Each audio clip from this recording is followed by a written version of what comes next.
कि स्लोप निकालने के एक एक फॉर्मूलों को हम अच्छे तरीके से डिस्कस करने वाले हैं। फिर उसके बाद आगे क्या होगा, दो रेखाओं के समांतर और लंब होने का प्रतिबंध निकालने वाले हैं। जो रेखा है ना, इतना इंपॉर्टेंट है जब आप क्लास 12th में जाते हैं। ठीक है, 11th में तो स्ट्रेट लाइन पढ़ते हैं, लेकिन 12th में जब जाते हैं तो वहां पढ़ते हैं प्लेन, समतल। उस समतल में मेरे प्यारे बच्चों सेम टू सेम यही सारे कॉन्सेप्ट वहां पर लगते हैं। आज के बाद आपका मेरे प्यारे बच्चों जो सरल रेखा को सॉल्व करने का डर है ना, वो बिल्कुल खत्म हो जाएगा। आज के बाद आप लोगों को सरल रेखा से बिल्कुल लगाव हो जाएगा। तो हेलो मेरे प्यारे बच्चों, क्या हाल चाल है? उम्मीद करता हूं कि आप लोग बहुत अच्छे होंगे और अच्छे से अपनी पढ़ाई कर रहे होंगे। आज मेरे प्यारे बच्चों हम लोग पढ़ने वाले हैं अपनी शून्य सीरीज की श्रृंखला में चैप्टर नंबर 9 और जिसका नाम है मेरे प्यारे बच्चों स्ट्रेट लाइन। कौन सा चैप्टर? स्ट्रेट लाइन, सरल रेखाएं करके ये चैप्टर है। इसका आज वन शॉट लेक्चर होने वाला है। इसमें मेरे प्यारे बच्चों हम लोग जानेंगे कि सरल रेखाओं के बारे में बहुत अच्छे से पढ़ने वाले हैं, एक एक रेखा के बारे में डिस्कस करने वाले हैं। आज के बाद आपका मेरे प्यारे बच्चों जो सरल रेखा को सॉल्व करने का डर है ना, वो बिल्कुल खत्म हो जाएगा। आज के बाद आप लोगों को सरल रेखा से बिल्कुल लगाव हो जाएगा। ठीक है, तो चलिए फिर क्लास की शुरुआत करते हैं। और जैसा तुमको पता है 8 चैप्टर हम लोगों ने बहुत अच्छे तरीके से कवर कर लिए हैं। ये 8 चैप्टर्स के फॉर्मूले, एक एक क्वेश्चंस, ढेर सारे, बहुत सारे क्वेश्चंस किए और आप लोग अच्छे से प्रैक्टिस भी कर रहे होंगे। कुल मिला के आप लोगों का रिवीजन शानदार तरीके से हो रहा है। तो चलिए फिर शुरुआत करते हैं। सबसे पहले जानते हैं इस चैप्टर में हम लोग पढ़ने क्या वाले हैं। तो सबसे पहले मेरे प्यारे बच्चे इस क्लास में हम लोग पढ़ने वाले हैं स्लोप ऑफ लाइन। किसी भी रेखा का स्लोप कैसे निकालते हैं। ठीक है, रेखा की ढाल जब उस रेखा पर 2 बिंदु दिए हो, भाई एक तो रेखा की ढाल ऐसे सिंपल निकालते हैं। फिर जब 2 पॉइंट दिए रहते हैं, कहते हैं कि इन 2 बिंदुओं से रेखा पास कर रही, इन 2 पॉइंट से लाइन पास कर रही है, तो उसका स्लोप कैसे निकालेंगे। अरे कहने का मतलब ये है यार कि स्लोप निकालने के एक एक फॉर्मूलों को हम अच्छे तरीके से डिस्कस करने वाले हैं। फिर उसके बाद आगे क्या होगा, दो रेखाओं के समांतर और लंब होने का प्रतिबंध निकालने वाले हैं कि 2 रेखाएं परपेंडिकुलर कब होंगी, 2 रेखाएं पैरेलल कब होंगी, ये हम ज्ञात करने वाले हैं। फिर इसके बाद क्या करने वाले हैं, 2 लाइन के बीच एंगल निकालने वाले हैं, 2 रेखाओं के बीच का कोण बनाने कितना बनेगा वो निकालने वाले हैं। फिर 3 बिंदुओं के संरेख होने की कंडीशन निकालने वाले हैं। फिर रेखाओं के समीकरण विभिन्न रूप में ज्ञात करेंगे। वो रूप कौन कौन से हो सकते हैं, जैसे पहला है हॉरिजॉन्टल और वर्टिकल लाइन की क्वेश्चन निकालेंगे, क्षैतिज और ऊर्ध्वाधर रेखाओं की। फिर उसके बाद मेरे प्यारे बच्चों पॉइंट स्लोप फॉर्म, प्रवणता और बिंदु रूप में निकालेंगे। फिर 2 बिंदु रूप में, 2 पॉइंट फॉर्म में, फिर ढाल अंतःखंड रूप में, स्लोप इंटरसेप्ट फॉर्म में, फिर इंटरसेप्ट फॉर्म में, फिर नॉर्मल फॉर्म में। इस तरीके से हम ढेर सारी मेरे प्यारे बच्चों इक्वेशंस पढ़ने वाले हैं, भिन्न भिन्न समीकरण पढ़ने वाले हैं।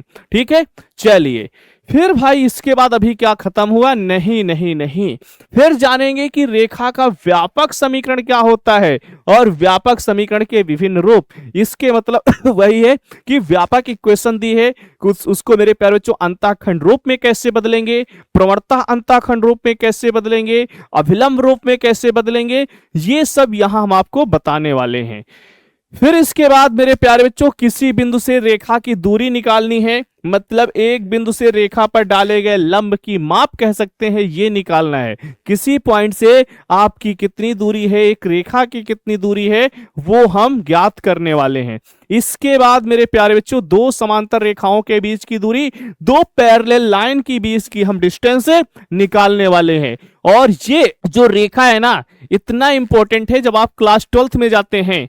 ठीक है, 11th में तो स्ट्रेट लाइन पढ़ते हैं, लेकिन 12th में जब जाते हैं तो वहां पढ़ते हैं प्लेन, समतल। उस समतल में मेरे प्यारे बच्चों सेम टू सेम यही सारे कॉन्सेप्ट वहां पर लगते हैं।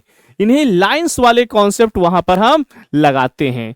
तो चलिए फिर देरी ना करते हुए क्लास की शुरुआत करते हैं, आते हैं पहले टॉपिक पर, क्योंकि अब हम लोगों ने जान लिया है कि इसमें पढ़ने क्या क्या वाले हैं।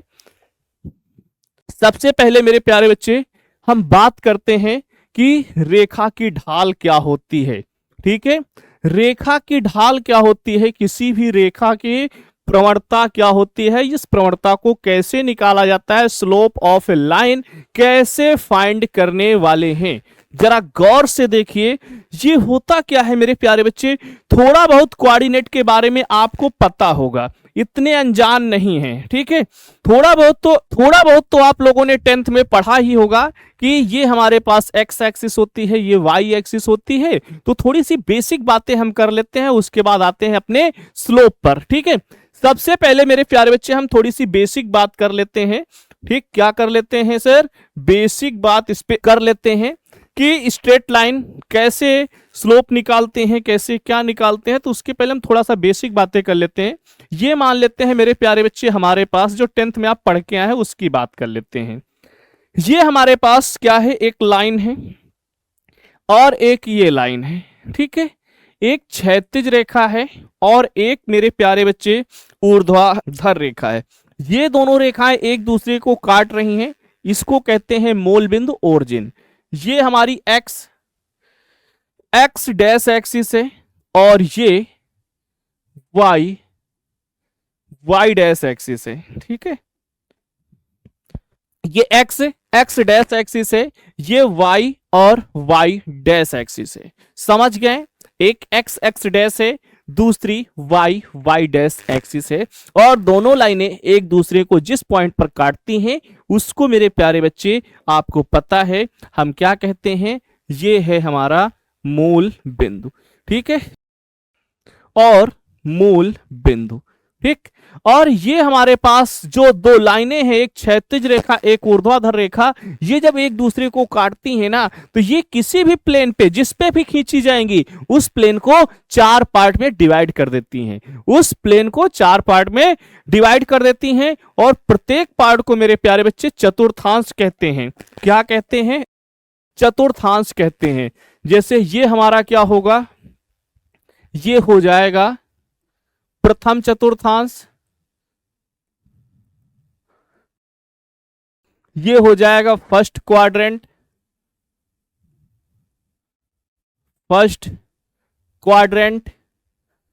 ये हो जाएगा मेरे प्यारे बच्चे सेकंड क्वाड्रेंट। अब द्वितीय चतुर्थांश लिख लेना भाई हिंदी वाले,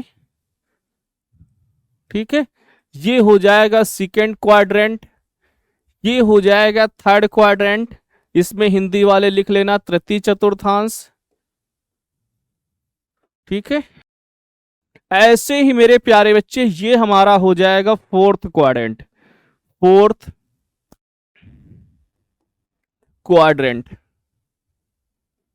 क्या हो जाएगा, ये हो जाएगा फोर्थ क्वाड्रेंट, चतुर्थ चतुर्थांश। प्रथम चतुर्थांश, द्वितीय चतुर्थांश, तृतीय चतुर्थांश, चतुर्थ चतुर्थांश, ठीक है। क्लियर है यहां तक। अब क्या करते हैं, अब मेरे प्यारे बच्चे आगे देखिए, इस मूल बिंदु के दाईं तरफ और ऊपर की ओर, मूल बिंदु के दाईं तरफ और ऊपर की ओर जितनी भी 8 दूरियां होती हैं वो सब की सब प्लस चिन्ह के साथ ली जाती हैं। किसके साथ, प्लस चिन्ह के साथ ली जाती हैं, ठीक है। मूल बिंदु के दाईं तरफ और ऊपर की ओर जितनी भी दूरियां होंगी सबकी सब हम प्लस चिन्ह के साथ लेंगे। फिर क्या करेंगे सर, फिर इसके बाद बात आती है मूल बिंदु के बाईं ओर और नीचे की ओर जितनी भी दूरियां होंगी ये सब की सब मेरे प्यारे बच्चे ऋणात्मक चिन्ह के साथ ली जाती हैं, माइनस चिन्ह के साथ ली जाती हैं। इतना आप समझदार हैं। फिर इसके बाद बात आती है कि जो प्रथम चतुर्थांश में जितने भी पॉइंट आएंगे इनके दोनों चिन्ह प्लस में होंगे, क्योंकि यहां एक्स निर्देशांक भी प्लस में है, वाई निर्देशांक भी प्लस में है। इस वाले में आएंगे एक्स मेरे प्यारे बच्चे माइनस का है, वाई है प्लस का, तो माइनस और प्लस, अगर एक्स निर्देशांक माइनस में है वाई प्लस में है तो ये पॉइंट यहां पर होने वाला है दूसरे चतुर्थांश में। फिर अगर एक्स भी माइनस का है और वाई भी माइनस का है तो ये मेरे प्यारे बच्चे कहां होगा, तृतीय चतुर्थांश में होगा। और अगर x प्लस में है और y माइनस में है तो ये कहां होगा, आपका चतुर्थ चतुर्थांश में होने वाला है। समझ गए, इतना समझ गए कि नहीं, दोनों plus, x minus y plus, दोनों minus, x plus y minus, ये हमारा पूरा ग्राफ है। ठीक है, ये हमारे मेरे प्यारे बच्चों किसी भी पॉइंट को रखने का एक तरीका है। किसी भी पॉइंट को जो प्लस में होगा, माइनस में होगा, उस हिसाब से उस चतुर्थांश में हम व्यवस्थित कर सकते हैं। क्लियर? क्लियर ना ये बात? ये बेसिक बात आपको पता है, इतना आप अच्छे से जानते हैं। अब यहां मेरे प्यारे बच्चों बात करते हैं एक्स अक्ष के लिए। ठीक है, एक्स अक्ष के लिए हमेशा y 0 होता है। एक्स अक्ष के लिए y निर्देशांक जो है वो 0 होता है। ऐसे ही y अक्ष के लिए, y अक्ष के लिए x निर्देशांक मेरे प्यारे बच्चों 0 होता है। और आगे जब हम समीकरण भी बताएंगे तो x अक्ष का समीकरण, y अक्ष का समीकरण इसी से निकलने वाला है। ठीक है, x अक्ष और y अक्ष का समीकरण इसी से निकलने वाला है। यही x अक्ष का समीकरण है, ये y अक्ष का समीकरण है। समझ गए? अब मेरे प्यारे बच्चों मूल बिंदु के निर्देशांक हमको पता है क्या होते हैं, 0,0 होते हैं। मूल बिंदु ओरिजिन क्या होता है, ये होता है मेरे प्यारे बच्चे 0,0। ठीक, ये सब आप पीछे बेसिक चीजें आप पढ़ के आए हुए हैं, क्लास 10th में, 9th में, जहां भी पढ़े होंगे। ठीक है, पढ़े हैं, पक्का है। अब इसके आगे की बात करते हैं, थोड़ी चीजें और आप लोगों ने पढ़ा है, जैसे दो बिंदुओं के बीच की दूरी क्या होती है, त्रिभुज का क्षेत्रफल कैसे निकाला जाता है, मध्य बिंदु के निर्देशांक क्या होते हैं, अंतः विभाजन, बाह्य विभाजन, ये भी आप मेरे प्यारे बच्चे क्लास 10th वाली बुक में, क्लास 10th में जब आपने पढ़ा है, बोर्ड एग्जाम दिए हैं, तो वहां से भरमार क्वेश्चन भी पूछे गए थे। तो अब हम बात कर लेते हैं कुछ बेसिक फार्मूले जो आपने प्रीवियस क्लास में पढ़ के आए हुए हैं। जैसे है मेरे प्यारे बच्चों, पहला फार्मूला है डिस्टेंस बिटवीन 2 पॉइंट। कौन सा? Distance between 2 point. यहां पर हम जो ही बात करेंगे 3D में, डिस्टेंस बिटवीन 2 पॉइंट, 2 पॉइंट, दो बिंदुओं के बीच की दूरी जो होती है, या दो बिंदुओं के बीच की दूरी हिंदी वाले बउआ लिख लेंगे, क्या होता है, फार्मूला होता है x2 माइनस x1 का whole square plus y2 minus y1 का होल स्क्वायर। अब अगर किसी बच्चे ने ये पढ़ लिया है कि x1 माइनस x2 का whole square plus y1 minus y2 का होल स्क्वायर, तो यार उसे किसी प्रकार से परेशान होने की जरूरत नहीं है, वो भी सही है और ये भी सही है। ठीक है, दोनों फार्मूले आपके सही हैं। फिर इसके बाद एक मिनट भाई, एक मिनट रुको, y2 माइनस y1 का होल स्क्वायर। इसके बाद दूसरा फार्मूला आता है हमारा, दूसरा फार्मूला आता है मध्य बिंदु का, या फिर मेरे प्यारे बच्चों मध्य बिंदु का मिड पॉइंट क्या होते हैं, या फिर उसके पहले यार सेक्शन फार्मूला पढ़ लेते हैं, विभाजन सूत्र पढ़ लेते हैं। कौन सा? विभाजन सूत्र, क्योंकि इसी से हम मध्य बिंदु वाला बना ले लेंगे ना। विभाजन सूत्र क्या होता है? सेक्शन फार्मूले के नाम से जिसको जानते हैं। कौन सा? Section formula. ठीक है, विभाजन सूत्र जरा ध्यान से देखो, ये क्या होता है। ये मेरे प्यारे बच्चों दो सेक्शन फार्मूले होते हैं, एक होता है इंटरनल डिवीजन, अंतः विभाजन। ठीक है, कौन सा? अंतः विभाजन, इंटरनल डिवीजन, अंतः विभाजन, internal division.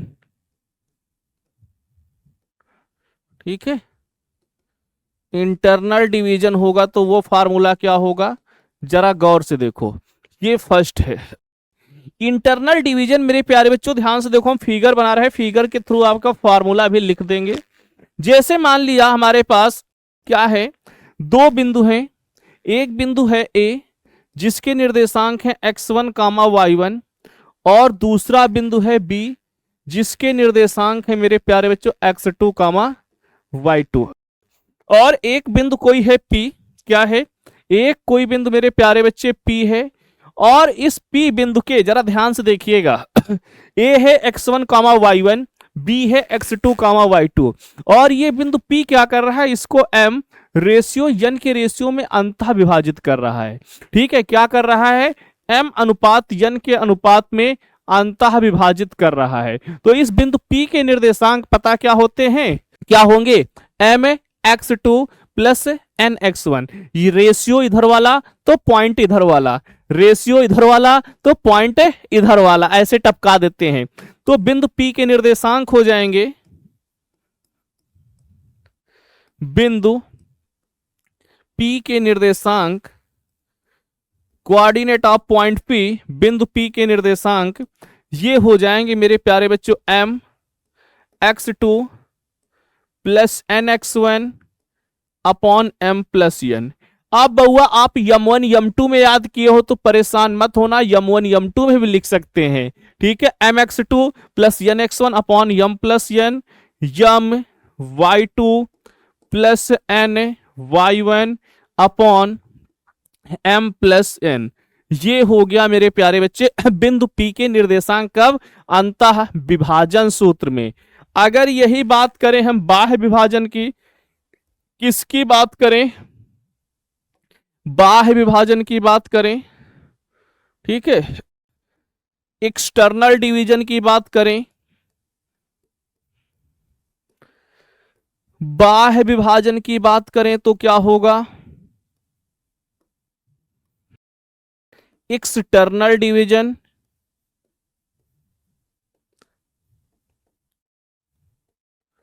External division formula की बात करें तो क्या होगा, फटाफट देखिएगा,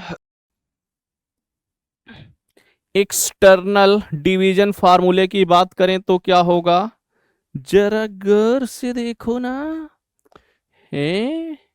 देख रहे हो ना। एक्सटर्नल डिवीजन की मेरे प्यारे बच्चों बात करेंगे तो जरा फिगर बनाते देखते हैं। सबसे पहले फिगर बनाते हैं, अभी फार्मूला पता चल जाएगा। एक्सटर्नल में पता है फिगर कैसा बनेगा, जाके जरा ध्यान से देखो। ये होगा मेरे प्यारे बच्चों दो बिंदुओं को मिलाने वाली लाइन ए बी। ए के निर्देशांक हैं x1 कामा y1, बी के निर्देशांक हैं x2 कामा y2। अब एक कोई तीसरा पॉइंट है एक कोई तीसरा पॉइंट है जो इस लाइन के बाहर है, जैसे यहां पर है। इस पॉइंट R के निर्देशांक हमको निकालने हैं।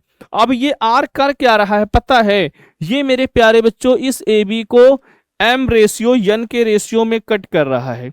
क्या कर रहा है, m रेशियो n के रेशियो में बाह्य विभाजित कर रहा है। कैसा, बाह्य विभाजित कर रहा है। तो इस बिंदु R के निर्देशांक क्या होंगे, बिंदु R के निर्देशांक हो जाएंगे, यहां पर हमने P माना था क्या, चलो वहां पर चेंज कर दिए है ना। बिंदु R के निर्देशांक हो जाएंगे, R के निर्देशांक हो जाएंगे mx2 minus nx1 upon m minus n, my2 minus ny1 upon m minus n।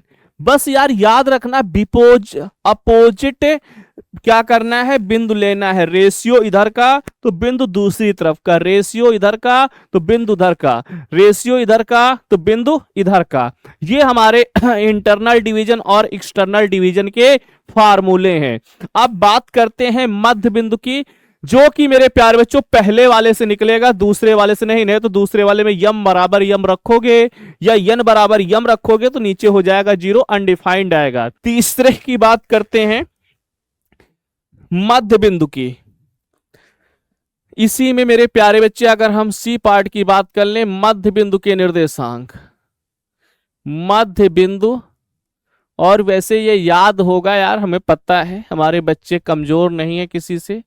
मध्य बिंदु के निर्देशांक जब यम बराबर यन रख दोगे तो ये मिल जाएगा अंतः विभाजन वाले में x1 plus x2 upon 2, y1 plus y2 upon 2। ये हो जाएंगे अंतः विभाजन मध्य बिंदु का फार्मूला। किसका, मध्य बिंदु का मेरे प्यारे बच्चे आपका सूत्र हो जाएगा। फिर अगले की बात करते हैं, तो अगला है मेरे प्यारे बच्चों, कौन सा, 3 हो गए थे, चौथे नंबर पे। चौथे नंबर पे आता है तुम्हारा कौन सा, जरा ध्यान से देखो, त्रिभुज का क्षेत्रफल। अगर एक कोई ट्रायंगल है और उस ट्रायंगल के मेरे प्यारे बच्चों शीर्ष दिए हुए हैं, ठीक है, उस त्रिभुज के मेरे प्यारे बच्चों शीर्ष दिए हुए हैं, क्या है, ए x1 कामा y1, बी x2 कामा y2, सी x3 कामा y3। तो त्रिभुज के केंद्रक के निर्देशांक हो जाते हैं, केंद्रक, त्रिभुज के केंद्रक के निर्देशांक हो जाते हैं, केंद्रक के निर्देशांक हो जाएंगे,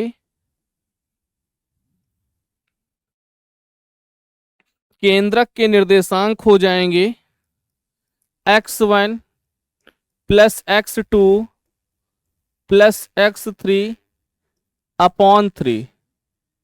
ये तो हमारे साथ नाइंसाफी हो रही है, y1 plus y2 plus y3 upon 3।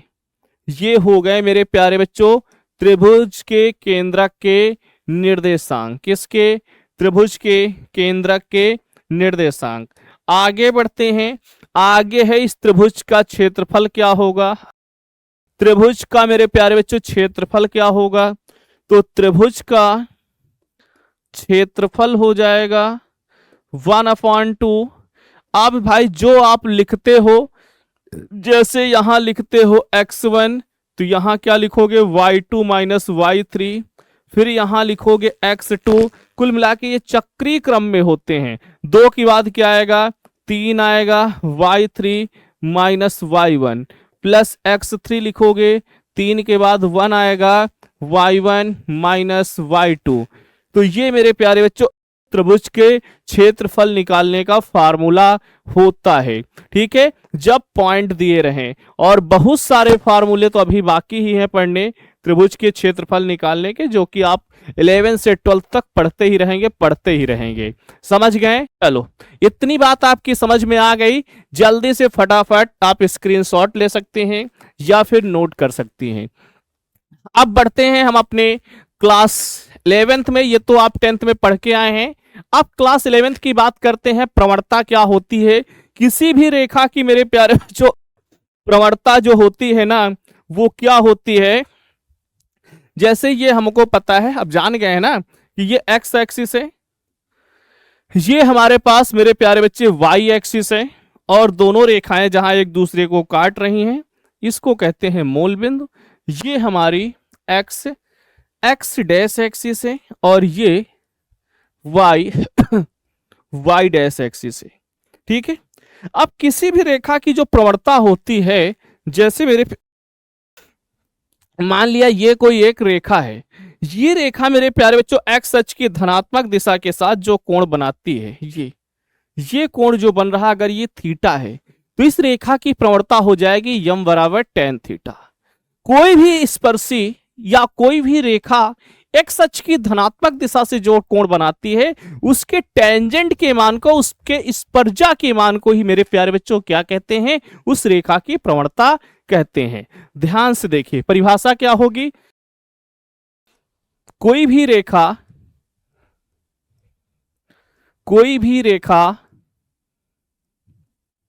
X अक्ष की धनात्मक दिशा से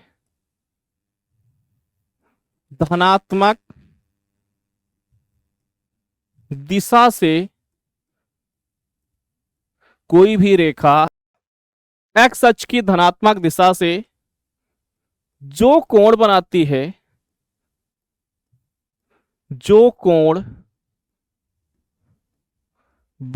है, उसके टेंजेंट के मान को, उसके टेंजेंट के मान को उस स्पर्शी की प्रवणता कहते हैं, उस स्पर्शी की प्रवणता कहते हैं। क्या कहते हैं? स्पर्शी की प्रवणता कहते हैं। टेंजेंट जितना भी एंगल बनाएगी तो मेरे प्यारे बच्चों उसकी स्पर्शा के मान को ही हम क्या कहेंगे? प्रवणता है। मान लेते हैं कि माना, एक मिनट, स्पर्शी नहीं मेरे प्यारे बच्चों, रेखा लिखो यहां पर ना, मान को उस रेखा की क्योंकि यहां स्पर्शी तो हम पढ़ नहीं रहे हैं, उस रेखा की क्या कहते हैं? प्रवणता कहते हैं। माना रेखा एक्स अक्ष की धनात्मक दिशा से थीटा कोण बनाती है। रेखा एक्स अक्ष की धनात्मक दिशा से थीटा कोण बनाती है। कितना? थीटा कोण बनाती है।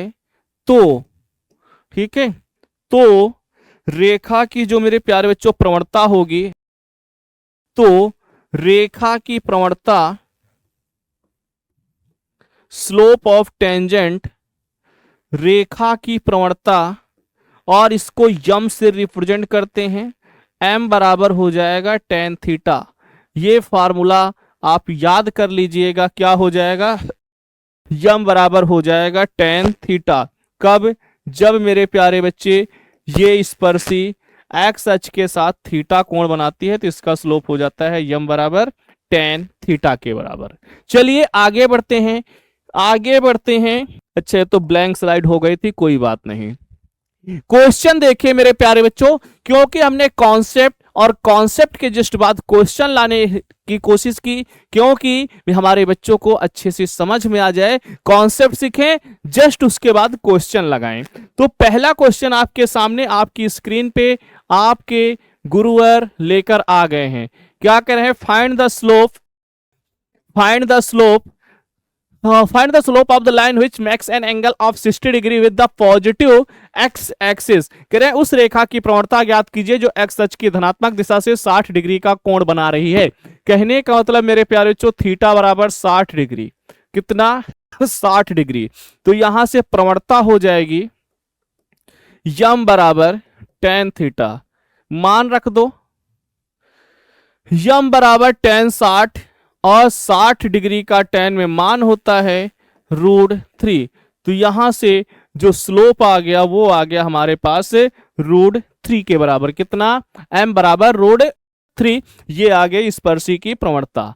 चलिए आगे बढ़ते हैं, अब दूसरा कॉन्सेप्ट सीखते हैं, दूसरा फॉर्मूला प्रवणता निकालने का सीखते हैं, फिर इस पर क्वेश्चन करेंगे। और ये मेथड यार हमें सबसे बेस्ट लगता है और तुम्हें भी बेस्ट लगेगा। फार्मूला कॉन्सेप्ट उससे रिलेटेड क्वेश्चन, कॉन्सेप्ट उससे रिलेटेड क्वेश्चन, ऐसा पढ़ने से बहुत बहुत बहुत फायदा होती है। चलिए देखिए क्या कह रहे हैं, रेखा की ढाल जब उस पर दो बिंदु दिए गए हों। देखो मेरे प्यारे बच्चों, दो बिंदुओं से जाने वाली रेखा की प्रवणता हम लोग कैसे निकालते हैं?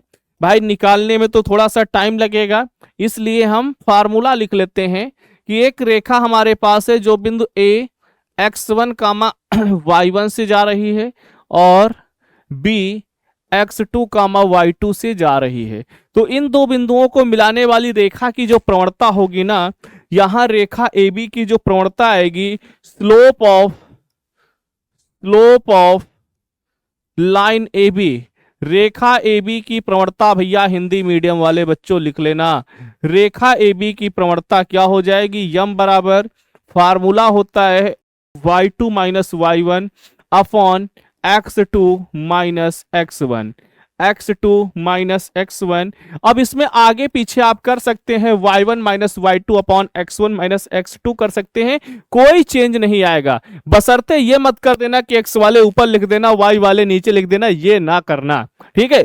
बाकी आप आगे पीछे कर सकते हो क्योंकि x1 y1 में ऐसा कुछ वो नहीं है, ठीक है। अब लेकिन हाँ ये करना कि अगर यहां y1 आगे करना तो यहां x1 भी आगे करना, ये मत करना कि एक में आगे करो एक में पीछे रखो, ठीक है। तो ये तुम पे डिपेंड करता है। इसके बाद आगे देखिए क्वेश्चन क्वेश्चन देखिए मेरे प्यारे बच्चों, बहुत प्यारा सा क्वेश्चन। कह रहे हैं कि दो बिंदु दिए हुए हैं और उनसे जाने वाली रेखा की प्रवणता तुमको निकाल देना है।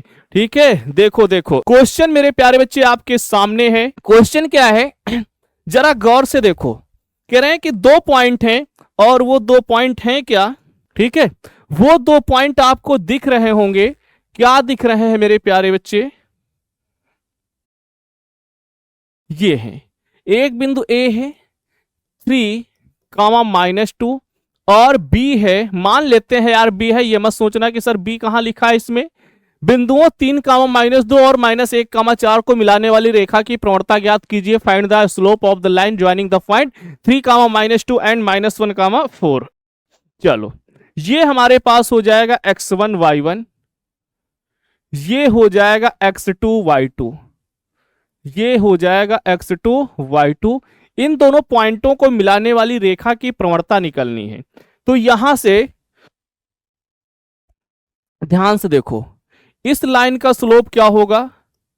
Slope of line A B, slope of line A B, ये मेरे प्यारे बच्चे हमारे पास मिलेगा जाके y2 - y1 upon x2 - x1। ये तो हमारे पास फॉर्मूला होता है। अब मान रखो ये स्लोप हो जाएगा, y2 कितना है 4 है, y1 कितना है 3 है, x2 मेरे प्यारे बच्चों -1 है, x1 -2 है। तो ऊपर बनेगा 4 - 3 1 बचेगा, नीचे -1 और ये माइनस माइनस हो जाएगा +2, तो ऊपर भी 1 नीचे भी 1, तो यम बराबर आ गया 1। क्या निकालना था? बस प्रवणता निकालनी थी। कोण निकालना होता है एक्स अक्ष की धनात्मक दिशा से, तो कितना आ जाता? 45 आ जाता। ठीक है, चलिए बहुत अच्छे बच्चे हमारे। अरे सर 1 आएगा 1 आएगा, क्या बात है, आप लोगों ने तो इतनी जल्दी आंसर दे दिया है। अगले क्वेश्चन की बात करते हैं। दो रेखाओं के समांतर और लंब होने की शर्त क्या होती है? दो रेखाएं पैरेलल कब होती हैं और दो रेखाएं मेरे प्यारे बच्चे परपेंडिकुलर कब होती हैं, दो रेखाएं लंब कब होती हैं, इसकी बात करने वाले हैं। जरा ध्यान से देखिएगा। जब दो रेखाएं समांतर होती हैं, दो रेखाएं समांतर होती हैं तो उनकी प्रवणताएं आपस में बराबर होती हैं। दूसरी बात, अगर दोनों रेखाएं परस्पर लंबवत हैं तो उनकी प्रवणताओं का गुणनफल -1 होता है। ठीक है, कितना होता है? -1 होता है। वो भी आपको अभी हम दिखा देंगे। ठीक है, चलिए दो रेखाएं मेरे प्यारे बच्चे अगर क्या हैं समांतर हैं तो उनकी प्रवणताएं बराबर होंगी, और अगर दो रेखाएं परस्पर लंबवत हैं तो उनकी प्रवणताएं मेरे प्यारे बच्चों क्या होगी? उनकी प्रवणताओं का गुणनफल -1 होगा। फटाफट देखिए। ठीक है, कंडीशन तो हमारे सभी बच्चों को पता है ना, कंडीशन पता है। चलो चलो देखते हैं मेरे प्यारे बच्चों, दो रेखाएं परस्पर परपेंडिकुलर कब होती हैं और दो रेखाएं परस्पर समांतर कब होती हैं। सबसे पहले तो हम अपना वही कोऑर्डिनेट प्लेन बना लेते हैं। ये हमारी एक्स एक्सिस है, ठीक है, ये हमारी एक्स एक्सिस है, और ये मेरे प्यारे बच्चों वाई एक्सिस है। ठीक है, ये आपका होगा मूल बिंदु, ये हो जाएगी एक्स डैश एक्सिस, ये हो जाएगी वाई डैश एक्सिस। ठीक है, अब दो रेखाएं सर क्या कहते हैं समांतर कैसी दिखेंगी? यार एक रेखा ऐसी हो और दूसरी रेखा मेरे प्यारे बच्चों इसी के ऐसे, ये समांतर रेखाएं हैं। ये क्या हैं? ये समांतर रेखाएं हैं। अब अगर हम मान ले बाबू, हम मान क्या लें कि इस रेखा की प्रवणता m1 है, इस रेखा की प्रवणता m2 है। ठीक है, क्या है? इस रेखा की प्रवणता m1 है, इस रेखा की प्रवणता m2 है। अब हमको पता है कि ये रेखा x अक्ष की धनात्मक दिशा से अल्फा कोण बना रही है, ये भी मेरे प्यारे बच्चों अल्फा बनाएगी, क्योंकि हम पढ़ते हैं ये दोनों कोण क्या है? संगत कोण है। अगर हम बीटा भी मान रहे हैं तो अल्फा और बीटा आपस में बराबर होंगे, क्योंकि समांतर रेखाओं को अगर कोई एक त्रियक रेखा काटती है तो ये कोण होते हैं संगत कोण, और संगत कोण आपस में बराबर होते हैं। क्या होते हैं? संगत कोण बराबर होते हैं। तो अगर पहली रेखा से हम प्रवणता निकालें m1 तो ये आएगी मेरे प्यारे बच्चे tan अल्फा के बराबर। दूसरी रेखा से प्रवणता निकालें m2 तो ये आ जाएगी tan बीटा के बराबर। लेकिन हमें मतलब हमारे बच्चों को पता है कि ये अल्फा जो है ना ये गुरुजी बीटा के बराबर होगा। क्यों होगा? ये है आपके संगत कोण हैं, करेस्पॉन्डिंग एंगल हैं। ठीक है, अब जब अल्फा बीटा के बराबर तो हम कह सकते हैं कि tan अल्फा tan बीटा के बराबर। ठीक है, tan अल्फा tan बीटा के बराबर। और tan अल्फा कितना है? m1 है। tan बीटा कितना है? m2 है। यही शर्त हो जाती है किसकी? ये शर्त हो जाती है मेरे प्यारे बच्चे समांतर होने की, रेखाओं के पैरेलल होने की। ये शर्त है समांतर होने की। किसकी? रेखाओं के समांतर होने की शर्त। समांतर होने की शर्त मतलब दोनों रेखाओं की प्रवणताएं क्या हो जाएं? बराबर हो जाएं। चलिए, ये तो हो गई सर समांतर की। लंब की इसी में बना लेना, इसी में एक हम लंब बनाए दे रहे हैं, लंब रेखा m1 पे। ठीक है, m1 में बना रहे हैं, मान लीजिए m2 थोड़ी देर के लिए नहीं है, तो ये मेरे प्यारे बच्चे अगर ये हमारे पास मान लिया जाए कि ये m2 है। ठीक है, ये कितना है मेरे प्यारे बच्चे? ये हमारे पास एक रेखा और है। चलिए अच्छा दूसरा ही फिगर बना लेते हैं, दूसरा ही मेरे प्यारे बच्चे फिगर बना लेते हैं, नहीं तो आप हो जाएंगे कंफ्यूज। ये तो बात हो गई समांतर होने की। समांतर होने की शर्त दोनों की प्रवणताएं बराबर होंगी। अगली बात करते हैं लंब होने की। फटाफट देखिए लंब होने की। ये हमारे पास मेरे प्यारे बच्चे एक्स एक्सिस है। ठीक है, ये वाई एक्सिस है। इतना तो सभी बच्चे बचपन से पढ़ते आ रहे हैं। नहीं बचपन में पढ़े हैं तो आज जब बुढ़े हो गए तो अभी थोड़ी देर पहले भी उनको हमने पढ़ा दिया है। ठीक है, y y dash, y y dash. अब दो रेखाएं ऐसी हैं जो क्या है, इसमें मेरे प्यारे बच्चे परपेंडिकुलर हैं। एक जैसे ये रेखा मान लेते हैं, एक दूसरी रेखा खींचो जो क्या है, दोनों आपस में परपेंडिकुलर हैं। दोनों रेखाओं के परपेंडिकुलर होने की शर्त बताओ। ये हमारे पास मेरे प्यारे बच्चों कोण 90 डिग्री है। क्या है? ये कोण 90 डिग्री है। जरा गौर से देखो, गौर से देखो दुनिया वालों, ये हमारे पास है जिसकी प्रवणता है m1।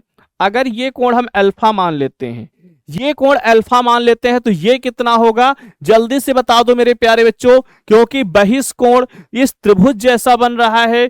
बहिष कोण अपने सुदूर अंतः कोणों के योग के बराबर होता है। तो ये हो जाएगा मेरे प्यारे बच्चे 90 माइनस अल्फा।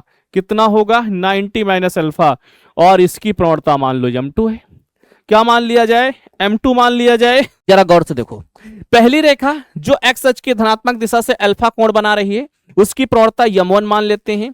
दूसरी रेखा मेरे प्यारे बच्चों, ये हमें पता है कि ये रेखा 90 अंश पे काटेगी, समकोण है, तो ये दोनों कोणों का योग अल्फा के बराबर होगा। अर्थात अल्फा बराबर आ जाएगा ये वाला कोण आ जाएगा 90 माइनस अल्फा के बराबर। क्या? 90 माइनस अल्फा के बराबर। इसकी प्रवणता m2 निकाल लेते हैं। दोनों में भी संबंध अपने आप निकल आएगा।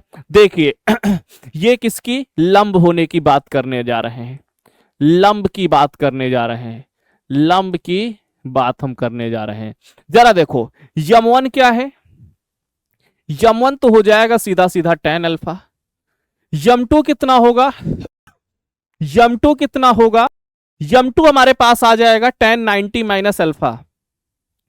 tan 90 माइनस अल्फा कितना? tan 90 minus alpha.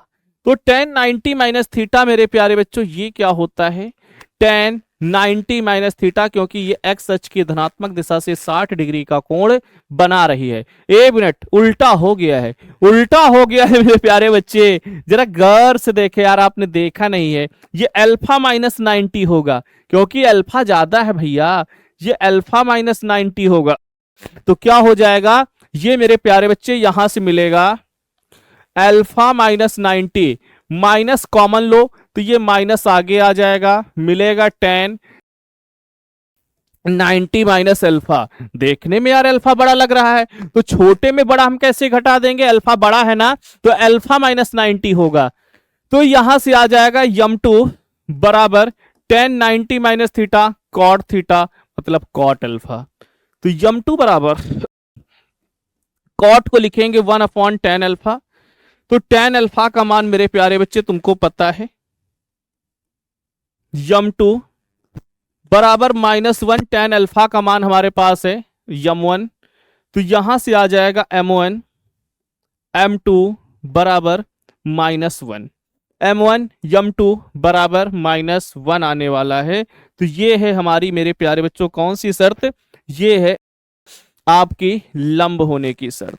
ये है मेरे प्यारे बच्चे लंब होने की शर्त,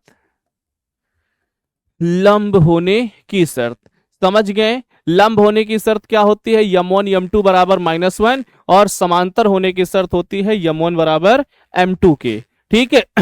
अब देखो ये दिखाना है कि ये वाली रेखा और ये रेखा लंब है, तो ये दोनों क्या है, लंबवत है। तो x का मान बताओ भाई, कितना बढ़िया क्वेश्चन।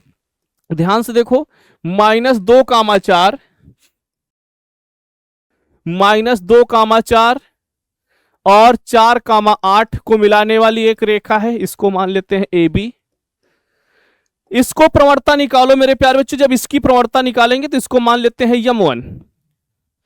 क्या मान लेते हैं, इसकी प्रवणता मान लेते हैं m1। तो ये क्या होगा, y निर्देशांकों को आपस में घटा दो, x निर्देशांकों को आपस में घटा दो। तो इसको मान लो x1 y1, इसको मान लो x2 y2। तो 8 - 4 बटे 4 माइनस प्लस का 2, तो ये आ जाएगा m1 बराबर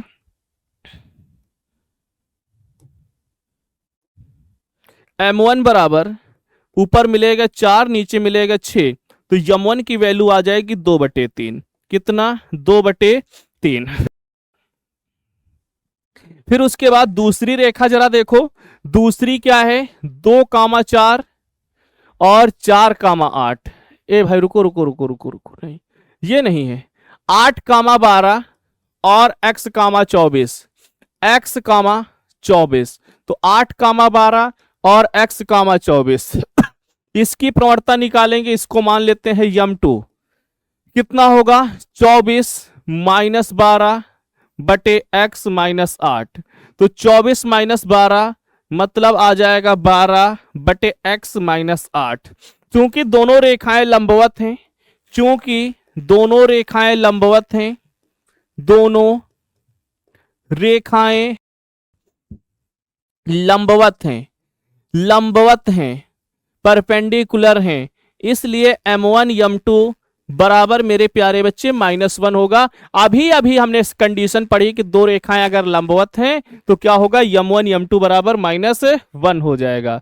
चलो भाई मान रखो, m1 कितना है, 2/3, m2 कितना है, 12/x - 8 बराबर -1। ये हो जाएगा हमारे पास 3 चौक 12, त्रियक गुणा करो, 4 दूनी 8, ये आ जाएगा -x + 8। तो ये 8 से 8 कैंसिल, -x बराबर 0, x बराबर मेरे प्यारे बच्चों 0 आ जाएगा। तो यहां से x का मान निकल आया 0 होगा। कितना होगा, 0 होगा, जब ही दोनों रेखाएं आपस में क्या होंगी, परपेंडिकुलर होने वाली हैं। ठीक है, दोनों रेखाएं परपेंडिकुलर कब होंगी, जब x की वैल्यू 0 होगी। चलिए आगे बढ़ते हैं। आगे क्या है, दो रेखाओं के बीच का कोण। कह रहे हैं कि दो रेखाएं जब एक दूसरे को काटती हैं तो उनके बीच कितने डिग्री का कोण बनेगा, कैसा बनेगा, उसको निकालने का क्या फॉर्मूला होता है।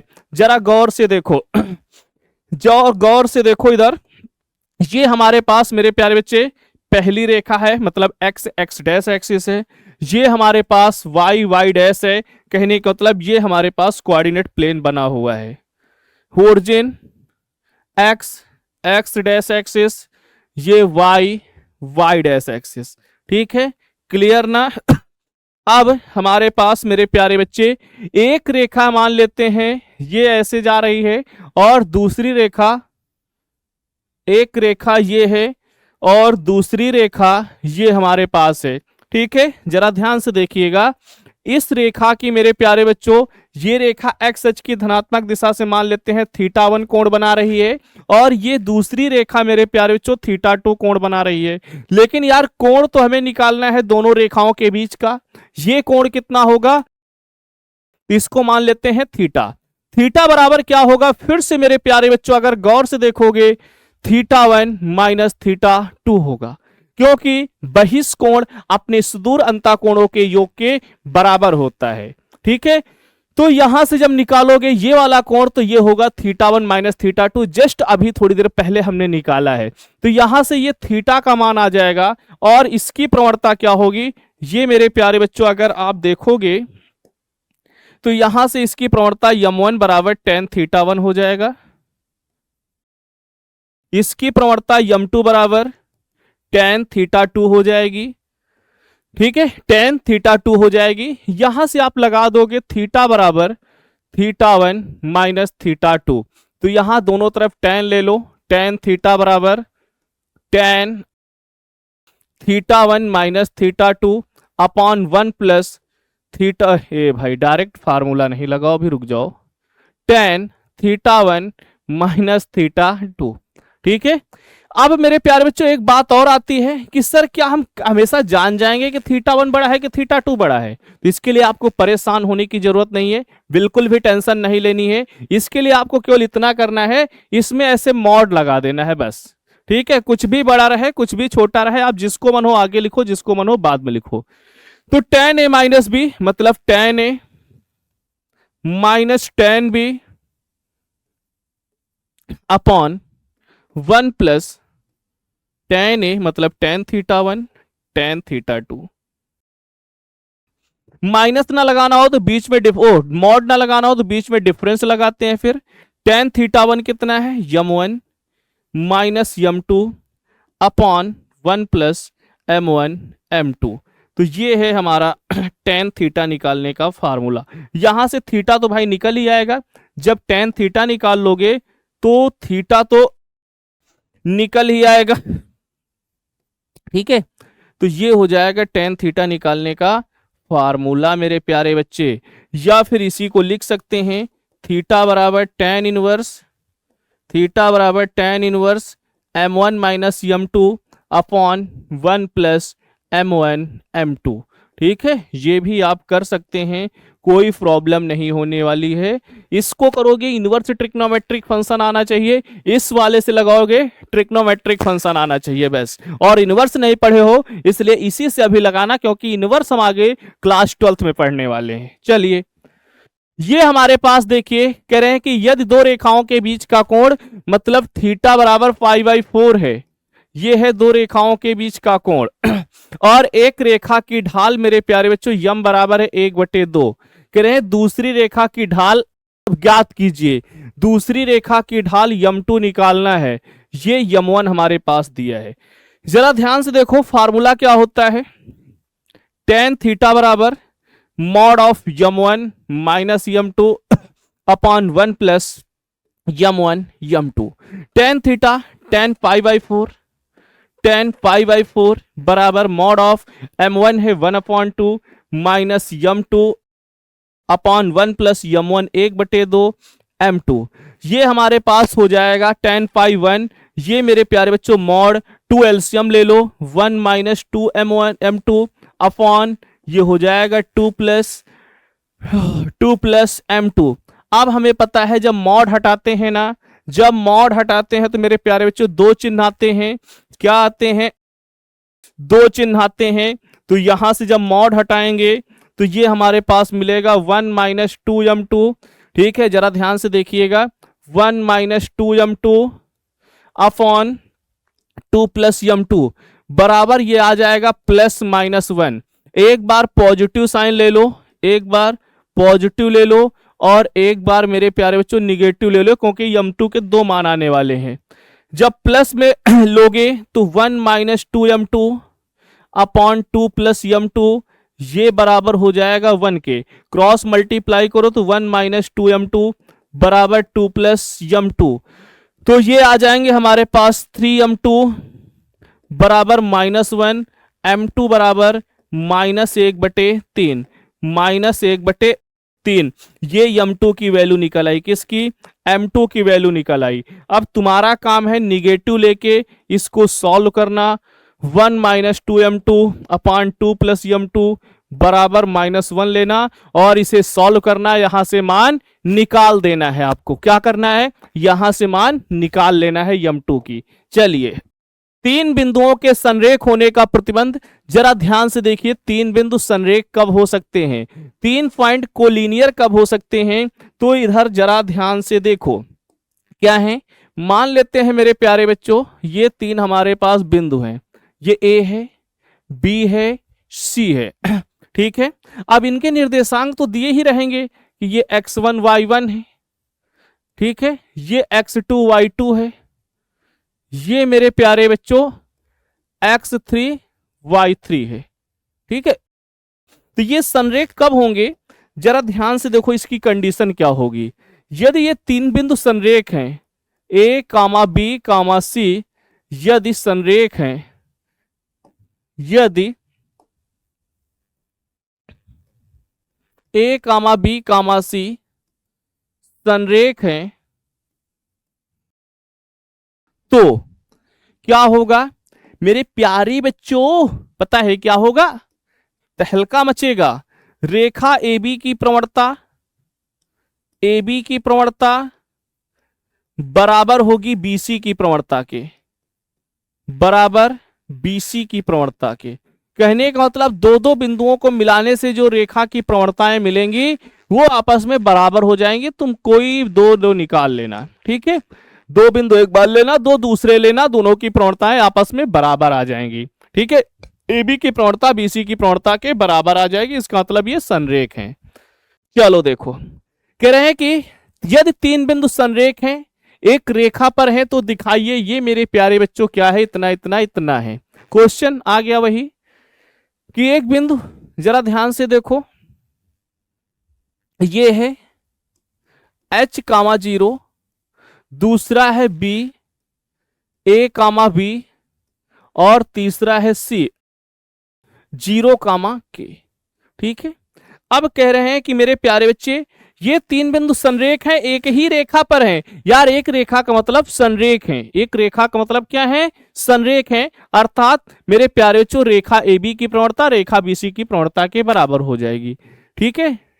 AB की प्रवणता कंडीशन क्या होगी, AB की प्रवणता बराबर होगी BC की प्रवणता के, BC की प्रवणता, ठीक है। AB की प्रवणता क्या होगी, y2 माइनस y1, मतलब b माइनस 0 बटे a माइनस h।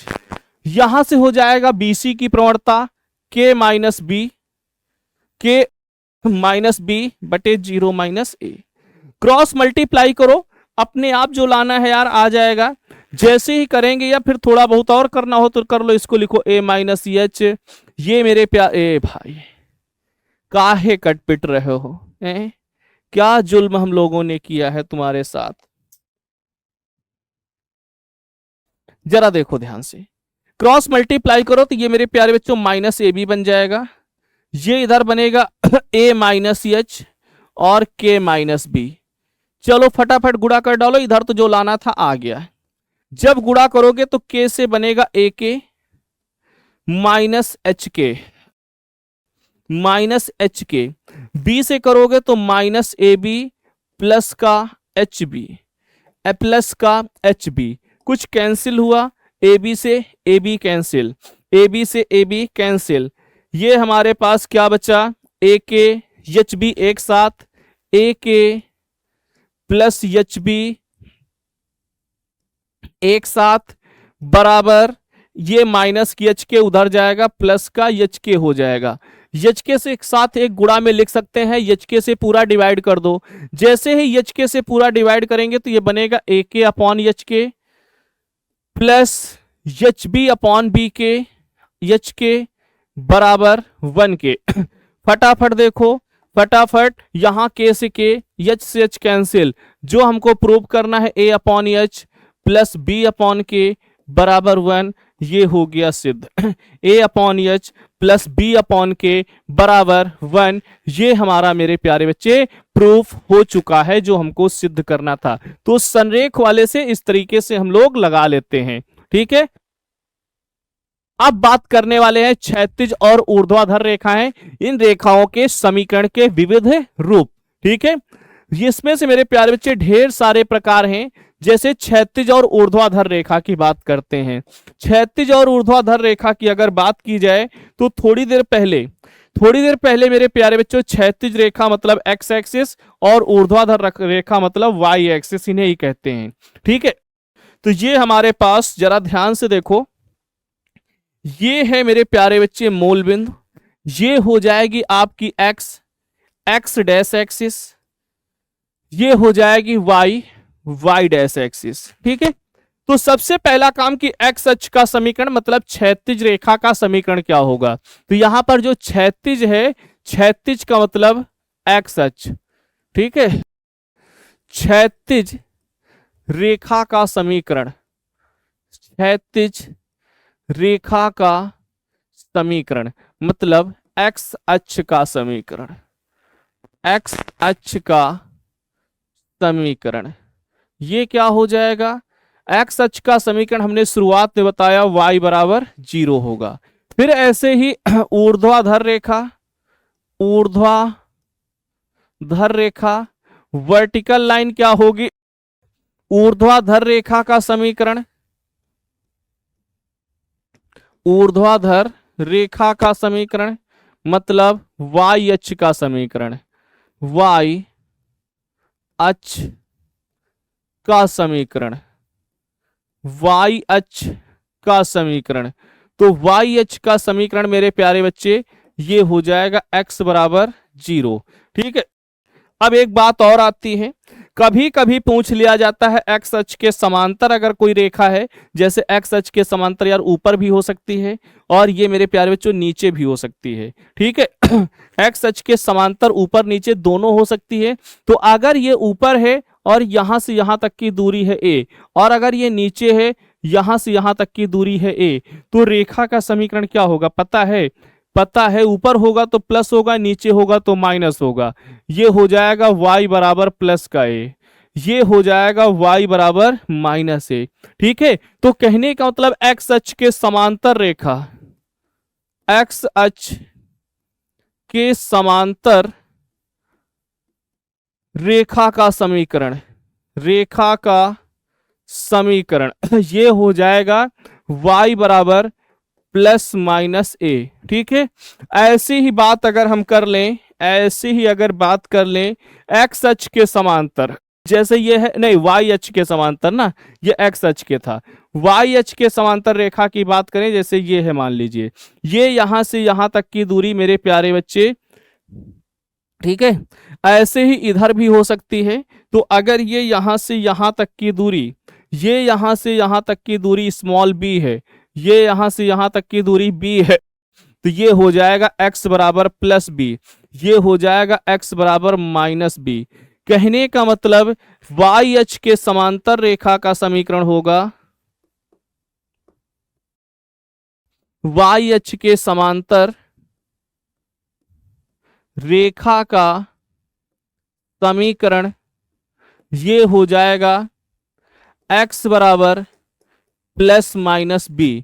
तो ये सब क्षैतिज ऊर्ध्वाधर रेखाएं एक्स अक्ष के समांतर y अक्ष के समांतर रेखाओं के समीकरण हम ऐसे ज्ञात कर सकते हैं। ठीक है, अब इसके बाद आगे बढ़ते हैं। इसके बाद है मेरे प्यारे बच्चों अक्षों के समांतर और -2, 3 से जाने वाली रेखा का समीकरण बताओ। जरा ध्यान से देखो। ठीक है, ऐसे रफली फिगर बनाते हैं, कह रहे हैं कि मेरे प्यारे बच्चों कोई रेखा है जो अक्षों के समांतर है और इन 2 पॉइंट दिया है, उस पॉइंट से जा रही है। ठीक है, उस पॉइंट से जा रही है। पॉइंट क्या है, -2, 3। यार सबसे पहले तो वो पॉइंट पता होना चाहिए कि -2, 3 होगा कहां, x माइनस में है y प्लस में है, इसका मतलब ये पॉइंट यहां कहीं होगा -2, 3। ठीक है, अब ये पॉइंट अगर यहां पर है तो इसमें देखो x अक्ष के समांतर रेखा, x अक्ष के समांतर रेखा मेरे प्यारे बच्चे यहां कहीं से जाएगी, और y अक्ष के समांतर अगर बात करेंगे, y अक्ष के अगर समांतर की बात करेंगे तो वो ऐसे कहीं जाएगी। ठीक है, जरा ध्यान से देखो, फिगर बन गया। x अक्ष के समांतर, x अक्ष के समांतर मतलब मेरे प्यारे बच्चों y कोऑर्डिनेट, y अक्ष के समांतर मतलब x कोऑर्डिनेट, ऐसे भी लिख सकते हैं। ठीक है, ना बनाना हो फिगर ना बनाओ। एक्स अक्ष के समांतर,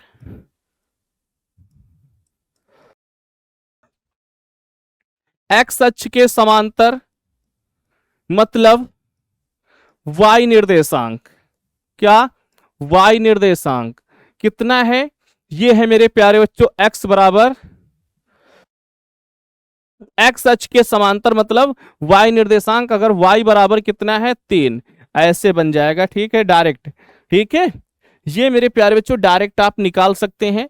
x अक्ष के समांतर मतलब y निर्देशांक, y अक्ष के समांतर मतलब x निर्देशांक, y अक्ष के समांतर की बात करें, y अक्ष के समांतर रेखा मतलब x निर्देशांक, कितना x निर्देशांक, और x निर्देशांक कितना है -2। तो ये है अक्षों के समांतर, और मेरे प्यारे बच्चों जिस पॉइंट से जाने वाली रेखा की बात करेंगे ये समीकरण निकल आया है। ठीक है, चलिए आगे बात करते हैं।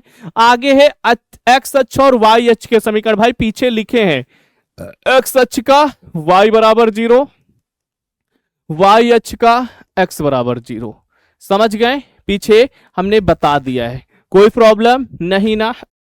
अगला क्वेश्चन, अगला है बिंदु ढाल रूप में रेखा का समीकरण क्या होगा। कह रहे हैं कि अब की क्या होगा, एक मेरे प्यारे बच्चों रेखा एक पॉइंट दिया होगा जिससे जा रही है, और साथ ही साथ उस रेखा की ढाल दिया होगा, रेखा की प्रवणता दी होगी, तो रेखा का समीकरण क्या होगा, फटाफट लगाइए। देखिए ये हमारे पास मेरे प्यारे बच्चे एक रेखा है, ठीक है, एक्स एक्सिस है, ये हमारे पास वाई एक्सिस है, कोई प्रॉब्लम किसी को नहीं ना। ये मूल बिंदु है जो कि दिख नहीं रहा है वैसे, ठीक है, क्योंकि जिस कलर में बोर्ड दिख रहा है उसी कलर में हमने लिख दिया है। ये है एक्स, एक्स डैश एक्सिस, ये है वाई, वाई डैश एक्सिस। करें एक रेखा है जिसका समीकरण निकालना है, और ये रेखा मेरे प्यारे बच्चों, इस रेखा को कोई पॉइंट दिया है, उस पॉइंट से जा रही है। ये पॉइंट मान लेते हैं P, x1, y1 है, और इस रेखा की प्रवणता दिया है m। ठीक है, प्रवणता m है, तो रेखा का समीकरण क्या होगा, यदि रेखा की प्रवणता m, रेखा की प्रवणता m व रेखा बिंदु P x1, y1 से होकर जाती है, से होकर जाती है, तो रेखा का समीकरण, तो रेखा का समीकरण क्या हो जाएगा, रेखा का समीकरण हो जाएगा y माइनस y1 बराबर m times x minus x1, m times x minus x1, समझ गए। y माइनस y1 बराबर m times x minus x1, ये फॉर्मूला हो जाता है। चलिए आगे बढ़ते हैं, क्वेश्चन देखते हैं। कह रहे हैं उस रेखा का समीकरण ज्ञात कीजिए जिसकी ढाल और बिंदु दिया हुआ है, अर्थात कोऑर्डिनेट दिए हुए हैं, पॉइंट दिए हैं, स्लोप कितना दिया है, यम बराबर 1/2 दिया है, और बिंदु दिया है -4, 3, ये है x1, ये है y1। यहां से जब रेखा का समीकरण निकालोगे, रेखा का समीकरण निकालोगे तो ये आ जाएगा y माइनस y1 बराबर m times x minus x1, y minus y1 बराबर m times x minus x1, y minus y1 मतलब 3, m है 1/2, x minus x1 minus minus plus का 4, 2 से इधर गुणा कर दो, 2y, 3 दूनी 6, x प्लस 4, तो ये बन जाएगा भाई, सबको एक तरफ ले जाओ, सबको एक तरफ ले जाएंगे तो ये हमारे पास आ जाएगा x माइनस 2y बराबर मेरे प्यारे बच्चों 4 प्लस 6 बराबर 0। तो x माइनस 2y प्लस का 6 4 10 बराबर 0। ये हो जाएगी आपकी रेखा का समीकरण। x माइनस 2y प्लस 10 बराबर 0। ये आपकी मेरे प्यारे बच्चों उस रेखा का समीकरण होगा जो रेखा कहां से जा रही है, -4, 3 से, और उसकी ढाल 1/2 है, उसका स्लोप 1/2 है। चलिए आगे बढ़ते हैं, आगे फटाफट बढ़ते रहो। दो बिंदु रूप मतलब आपकी ये रेखा दो बिंदुओं से जा रही, तो उसका समीकरण कैसे निकालेंगे। रेखा है x1, y1 और x2, y2 से जा रही है, x2, y2 से जा रही है। तो इस रेखा का समीकरण क्या होगा।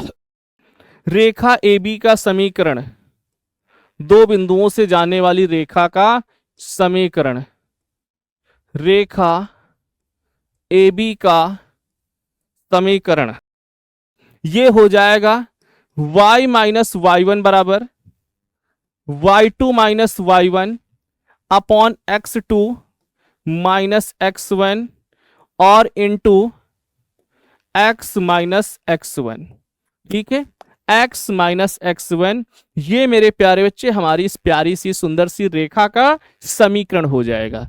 चलिए क्वेश्चन की ओर बढ़ते हैं और क्वेश्चन देखते हैं। क्वेश्चन मेरे प्यारे बच्चों 2 पॉइंट दिए हुए हैं, फटाफट केवल फार्मूला लगा दो। ये बिंदु हो जाएगा x1 y1, ये हो जाएगा x2 y2। ठीक है, क्या हो जाएगा x2 y2। क्या होगा फार्मूला, रेखा का समीकरण, दो बिंदुओं से जाने वाली रेखा का समीकरण। क्या होगा भाई, दो बिंदुओं से जाने वाली रेखा का समीकरण मेरे प्यारे बच्चे पता है क्या होगा, मालूम है ना। अभी y माइनस y1 बराबर y2 माइनस y1। ठीक है, यहां स्लोप आ जाता है बस y2 minus y1 upon x2 minus x1 into x minus x1। ठीक है, x माइनस x1, बस भाई केवल मान रखो। तो y माइनस y1 कितना है 1, तो -1 हो जाएगा। y2 कितना है माइनस का 4 -1। x2 कितना है 2 माइनस माइनस प्लस का 1 हो जाएगा। और x माइनस x1 ये माइनस माइनस प्लस का 1 हो जाएगा। इधर मिलेगा y माइनस 1, इधर आ जाएगा -5/3 x प्लस 1। समझ गए कि नहीं, समझ गए कि नहीं मेरे प्यारे बच्चे। अगर आपको इतनी बात समझ में आ गई है, इतनी बात अगर आपकी समझ में आ गई है, तो अब बस करना क्या है, अब करना बस त्रियक गुणा है, क्रॉस मल्टीप्लिकेशन करना है। बस त्रियक गुणा कर दो, जैसे इधर गुणा करोगे तो बनेगा 3y माइनस 3 माइनस 5x और ये माइनस हो जाएगा 5। सबको एक तरफ उठा लाओ फटाफट, जैसे ही सबको एक तरफ लाएंगे तो ये हो जाएगा प्लस का 5x plus 3y minus 3 plus 5 बराबर 0। तो ये आ गया 5x प्लस 3y प्लस 2 बराबर 0। ये है दो बिंदुओं से जाने वाली रेखा का समीकरण। क्या है, 2 पॉइंट से पास करने वाली लाइन की इक्वेशन है, दो बिंदुओं से जाने वाली रेखा का समीकरण है। आगे बढ़ते हैं, ढाल अंतःखंड रूप क्या होता है, अंतःखंड आपकी दिया रहेगा और ढाल दिया रहेगा। किस टाइप से होगा जरा ध्यान से देखो। ये मेरे प्यारे बच्चे आपकी एक्स एक्सिस होगी, क्या होगी एक्स एक्सिस होगी, और ये आपकी वाई एक्सिस होगी, क्या होगी वाई एक्सिस होगी। ये मूल बिंदु, ये हमारे पास x dash axis, y dash axis. कोई रेखा है जो मेरे प्यारे बच्चों क्या करेगी, जो वाई एच में कुछ ना कुछ अंतःखंड काटेगी।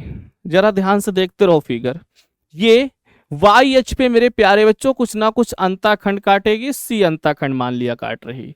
और इस रेखा की प्रवणता कह रहे हैं, प्रवणता दिया है, ढाल दिया है, और वाई एच पर कटा अंतःखंड दिया है। ढाल दिया है, प्रवणता दी है और YH पर कटा अंताखंड दिया है, तो रेखा का समीकरण हो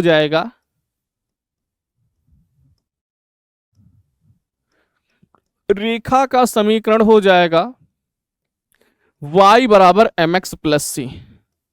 mx प्लस सी। अब मेरे प्यारे बच्चे अंताखंड अगर ऊपर की ओर रहे तो प्लस में लेना, नीचे की ओर रहे तो सी का मान माइनस में लेना।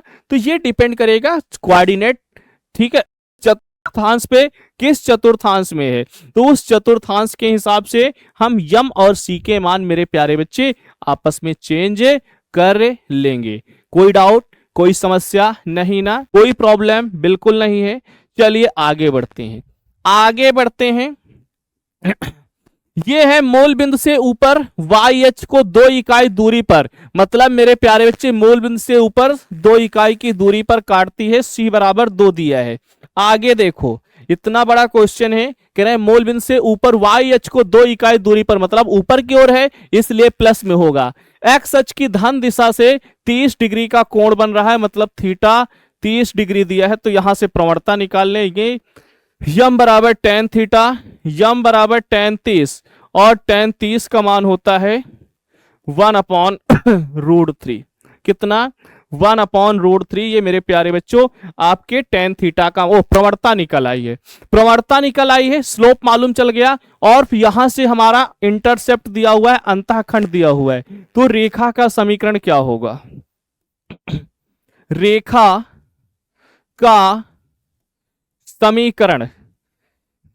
का समीकरण हो जाएगा y बराबर mx प्लस का c। y बराबर यम है 2x और भाई नहीं, यम है 1/√3 x और प्लस का c है 2। √3 से पूरे मल्टीप्लाई कर दो तो ये बन जाएगा √3y बराबर x प्लस का 2√3। भाई एक तरफ लिखना हो तो x माइनस √3y और प्लस का 2√3 बराबर 0। ये भी हम कर सकते हैं, कोई बड़ी भारी बात नहीं है, इतना कर सकते हैं। समझ गए ना? तो ये हम मेरे प्यारे बच्चों हमारा समीकरण निकल आया है। इसके बाद आगे बात करते हैं। भाई रुक जाओ, इतनी जल्दी नहीं है, ठीक है। अंतःखंड रूप में रेखा का समीकरण क्या होता है? अंतःखंड रूप में रेखा का समीकरण क्या होता है? इंटरसेप्ट फॉर्म में लाइन की इक्वेशन क्या होती है? फटाफट इसको भी हम लोग देख लेते हैं। जरा ध्यान से देखो, ये हमारे पास मेरे प्यारे बच्चों एक्स एक्सिस है, ये वाई एक्सिस है और दोनों रेखाएं एक दूसरे को जिस बिंदु पर काटती हैं उसे कहते हैं मूल बिंदु। तो एक्स डैश हो जाएगा, ये वाई डैश हो जाएगा, ठीक है।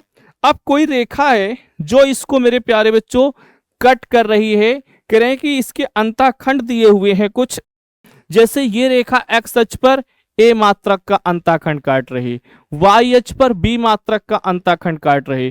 तो इस पॉइंट के निर्देशांक हो जाएंगे a,0 और इस पॉइंट के निर्देशांक हो जाएंगे 0,b। अगर इसका प्रूफ करना है तो दो बिंदुओं से जाने वाली रेखा का समीकरण निकाल दो। प्रूफ नहीं करना है तो दो बिंदुओं से जाने वाली रेखा का समीकरण ना निकाल के पता है क्या निकाल दो, फिर मेरे प्यारे बच्चों आप डायरेक्ट लिख दो। क्या हो जाएगा? यहां से रेखा AB का जो समीकरण होगा वो होगा x/a प्लस y/b बराबर 1। ये आ जाएगी मेरे प्यारे बच्चे आपकी सुंदर सुंदर रेखा जी, ठीक है। x/a प्लस y/b बराबर 1, ये हो जाएगा इस रेखा का समीकरण। चलिए आगे बढ़ते हैं। ये देखिए क्वेश्चन, कि ये क्वेश्चन मेरे प्यारे बच्चों कह रहे हैं कि एक रेखा का समीकरण ज्ञात कीजिए जो निर्देशांकों से समान अंतःखंड काटती है, मतलब a बराबर है b के, दोनों अंतःखंड बराबर हैं, ठीक है। तो यहां से समीकरण क्या होगा? x/a प्लस y/b बराबर 1 होता है ना। y अपॉन बी बराबर 1 होता है, तो a की जगह पे b रख दो या b की जगह पे a रख दो, तो x अपॉन ए प्लस वाई अपॉन ए बराबर 1, तो यहां से बन गया x प्लस वाई बराबर a। लेकिन यही नहीं, और आगे देखो, और आगे देखो, और आगे कह रहे हैं कि ये रेखा मेरे प्यारे बच्चों 2,3 से जाती है। चूंकि यह रेखा 2,3 से जाती है, तो 2,3 इसको करेंगे संतुष्ट, तो ये मिलेगा 2 + 3 बराबर a।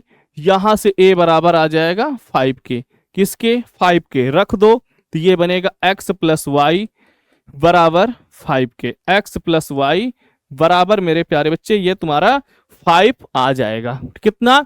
x प्लस वाई बराबर 5 आ जाएगा। ठीक है, चलो इसके बाद हम लोग मेरे प्यारे बच्चों रेखा के विभिन्न समीकरण, बहुत सारे क्वेश्चंस, सब कुछ होता है आपका कंप्लीट। और आपका भी काम है कि कुछ क्वेश्चंस लगाना।